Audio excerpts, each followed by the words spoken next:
The weekend of December 14th through the 15th saw so much boxing, it could have possibly been record-breaking. And amidst all of that action, heavyweights were also the make of order. And one heavyweight in particular who had had a fall from grace but found his way back this weekend is Whyte, as he took on Tetteh, and they fought in a 10-round bout on the 15th. And it was from Europa Point Sports Complex in Gibraltar. That's a place that is part of the UK. Don't know much about it, but it was a rather low-key Polish promoter event. Let's talk about what happened when Whyte returned to the ring. Is he looking to try to put his hat in the arena again of contention? Or is he once again back amongst pretension?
Boxing has had one fulfilling weekend this past December 14th and 15th.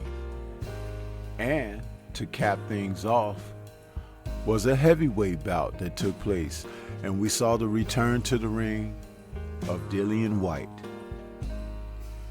Whyte has been one fighter who has presented himself to a degree to be quite unlikable, although he does have some type of a weird fan base. But he returned, and his opponent, Tetteh from Ghana, was the opponent. A suitable opponent for Whyte at this time, because the last time that we saw him was earlier this year, March of 2024, when he took on Christian Hammer. Prior to that, he had fought in November of 2022, where he got a majority decision over Jermaine Franklin, a fight which he looked lackluster, a lot like he looked on December 15th. Why does Dillian Whyte continue his career? Only he can answer. But now being 36 years of age and facing the lights of Ebenezer Tetteh, a fighter who is very crude and who now has a record of 23-1 with 20 KOs. But the Ghanaian fighter is 36 as well and has not fought the best that are available. He did have a fight with Daniel Dubois back in September of 2019 that saw him stopped and downed twice in the first round before bowing out. He has not been the type of fighter that can get in the ring with top tier because he's nowhere near the top tier. And Whyte seemingly is every bit now as far from top tier. The two men weighed in at weights of 247 for Tetteh and 261 1/4 for Whyte. The fact that Whyte came in so heavy tells us a lot about his seriousness. He has retained the services of James Buddy McGirt as his trainer, and the Hall of Fame fighter McGirt, notice I said Hall of Fame fighter, but not Hall of Fame coach.